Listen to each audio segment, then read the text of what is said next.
Salut tout le monde, on se retrouve pour une nouvelle vidéo. Aujourd'hui, je vais récupérer mon nouveau kayak.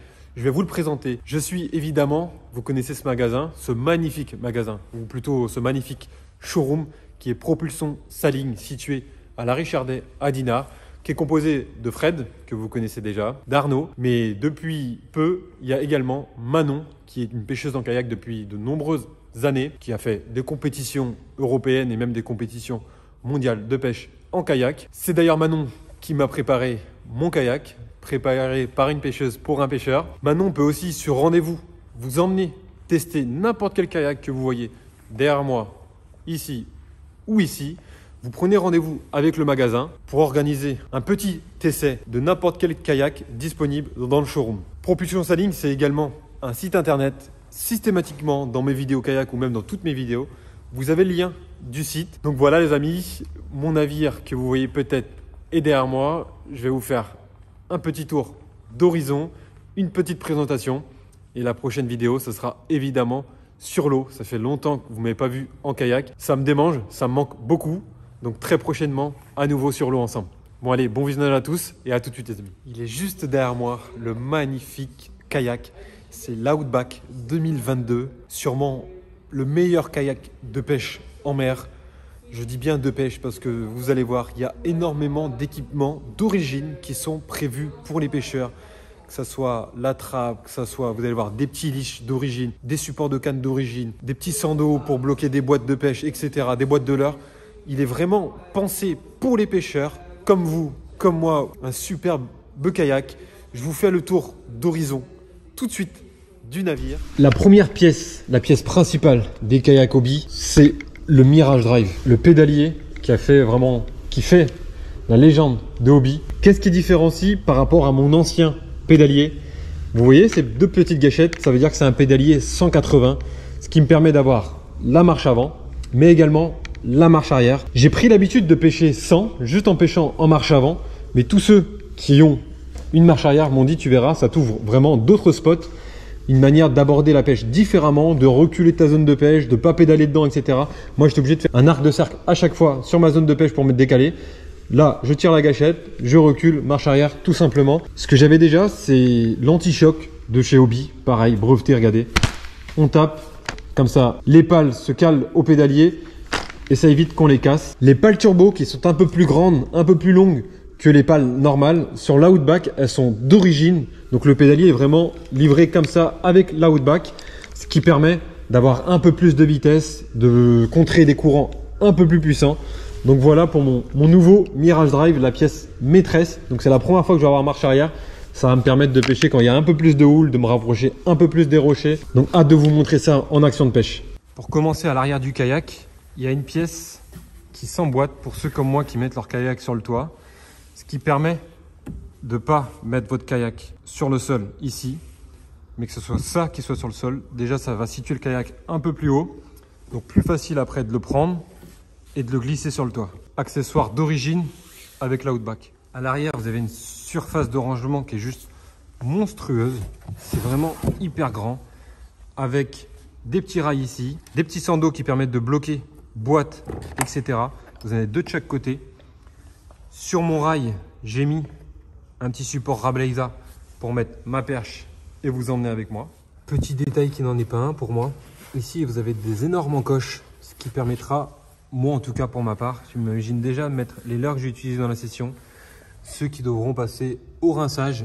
Je pense que ça va vraiment me servir à ça. Ou pourquoi pas pour mes appâts lorsque je pêche au ténia. Donc très pratique. Encore un petit détail, mais bien pensé pour la pêche. D'origine dans le kayak également, un support gobelet avec plusieurs tailles selon la profondeur à laquelle vous le mettez. De ce côté, un support bouteille. Vous avez aussi le gouvernail, la direction du gouvernail qui est sur votre droite et qui est également sur votre gauche. Donc parfait aussi pour les gauchers qui ont la canne dans la main gauche. Ils peuvent avoir le gouvernail de leur main droite. Donc là, il y a vraiment les deux gouvernails qui dirigent la pièce maîtresse qui est ici et qui donne en dessous. On arrive sur la pièce maîtresse, le cockpit. C'est le nouveau siège vintage, beaucoup plus confortable, celui que j'avais. Plus de mousse sur l'assise, plus de mousse sur le dossier. Beaucoup plus de réglages. On peut régler l'inclinaison du dossier, le réglage des lombaires pour les mettre plus ou moins rigides. On peut mettre le siège un peu plus bas pour avoir plus de stabilité. L'idéal, c'est quand même de s'habituer à pêcher immédiatement un peu plus haut. Et ce qui vous permet, en dessous, je ne sais pas si vous voyez, de glisser quelques boîtes de pêche. Encore une fois, petit détail plus petit détail, fait que c'est vraiment un kayak bien pensé pour la pêche. Changement de kayak, changement de sondeur. J'étais avec un Lowrance Hook Revel 7 et là, je suis sur un Humminbird Helix 7 G4. L'avantage, vous verrez après, je vais vous expliquer avec le sondeur, c'est que j'ai le Side Imagine, ce qui me permettra d'avoir un balayage latéral. Donc un gros plus pour détecter les poissons, surtout quand je pêche au ténia. Encore des supports d'origine avec les barres H-Rail de chaque côté. Vous avez, c'est très bien pensé, des petits taquets qui permettent de bloquer vos boîtes. Tout est pensé pour la pêche, vraiment tout.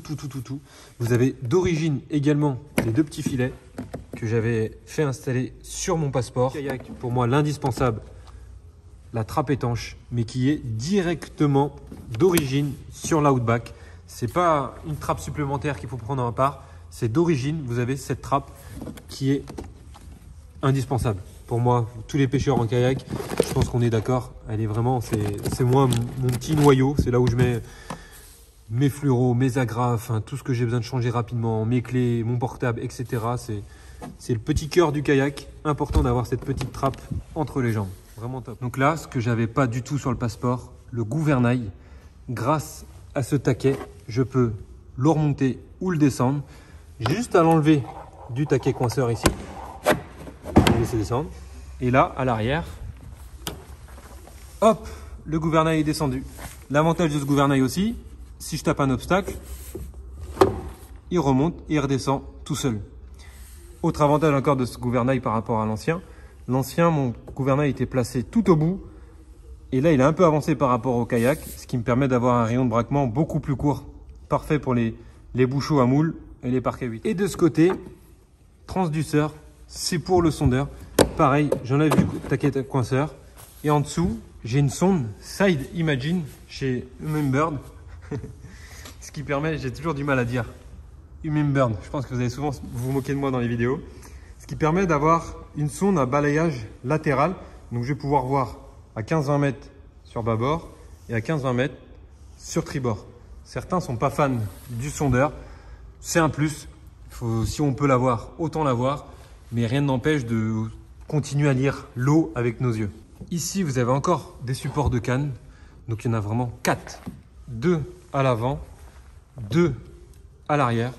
Même si moi, j'ai pris l'habitude à utiliser le support de canne Rablaisa. Très pratique d'avoir la canne un peu de travers, de l'incliner. Même pour pêcher au ténia, ça m'arrive de la laisser dedans. Vraiment très pratique, support de canne Rablaisa. À l'avant, vous avez une grande trappe étanche qui tient avec 200 d'eau que vous pouvez glisser ici et pareil de ce côté-là. Très pratique pour ranger. Vous pouvez également acheter un bac accessoire Hobby. Vous allez perdre un petit peu en rangement, mais vous aurez votre rangement un peu plus haut. Ici, j'ai mon support de sondeur. Et Manon m'a installé ici un petit serflex pour maintenir mes câbles et mes cosses pour éviter qu'elles tapent sur le fond du kayak, éviter qu'elles aillent dans l'eau tout simplement. Des fois ça arrive d'avoir un petit peu de condensation. Donc comme ça, j'ai plus qu'à brancher les cosses, alimenter mon sondeur et partir sur l'eau. Autre point important, pour fendre l'eau, regardez le bateau comment il est fait. Vraiment comme un navire vraiment fait pour la mer, bien pointu, une grande avancée tranchante un peu si je peux me permettre du terme. Je ne suis pas vraiment spécialiste de tous les termes. Et puis après, il devient un peu plus plat, mais un peu creux, comme un kata un peu. Donc qui permet d'avoir plus de vitesse que les autres kayaks, plus de stabilité, de fendre plus facilement la mer. Donc un kayak plus marin, parfait pour ma mer un peu hachée parfois en Bretagne Nord. Voilà le tour d'horizon de mon nouveau navire qui est fait. Dites-moi comment vous le trouvez dans l'espace commentaire. L'Outback 2022, juste magnifique. Il fait 6 kg de plus, je crois, par rapport au passeport. Cependant, vu que le chariot, il y a un bon 1,50 m facile où le chariot se place, qui permet d'avoir un centre de gravité beaucoup plus proche du centre, ce qui fait que quand je le porte, je vous garantis que j'ai l'impression qu'il est plus léger que le passeport à traîner. Et Manon, qui est passé aussi du Passport à la Outback tout à l'heure en le portant sans que je lui dise rien. Et je lui disais, j'ai l'impression qu'il est plus léger, et elle a ressenti exactement la même chose. La Outback de Manon qui est juste ici, et le Passport que j'avais. J'en suis très content, hein, sincèrement, pour débuter la pêche en kayak, découvrir la pêche en kayak, c'est top. C'est le premier prix hobby, on sait qu'on a la qualité hobby, Made in France en plus. J'en suis très content d'avoir passé plus d'un an et de nombreuses heures sur l'eau avec. Elle est juste là. Mais là, c'est quand même une toute autre gamme. Vraiment, c'est un magnifique kayak. Et vraiment pensé pour la pêche. Là, avec tous les supports de canne, les liges qui sont déjà d'origine. Là, je pense, c'est ce que je disais à Manon, peut-être que je ne vais même pas mettre de boîte à l'arrière. Je vais prendre 3 boîtes de pêche. Une pour les pêches en eau peu profonde, une un peu plus profonde, ici. Une boîte ténia, pourquoi pas. Et je crois que je serai bon. Sincèrement, je pense que je serai bon. Je dis ça sur le moment. Peut-être que quand je vais préparer mes premières sessions, je vais surcharger encore et encore. Mais je ne pense pas. Je ne pense pas. Il y a tellement d'équipements naturels qu'on a tout ce qu'il faut. Regardez comment il est beau. Je me recule un petit peu. Et le magasin aussi, il est juste magnifique.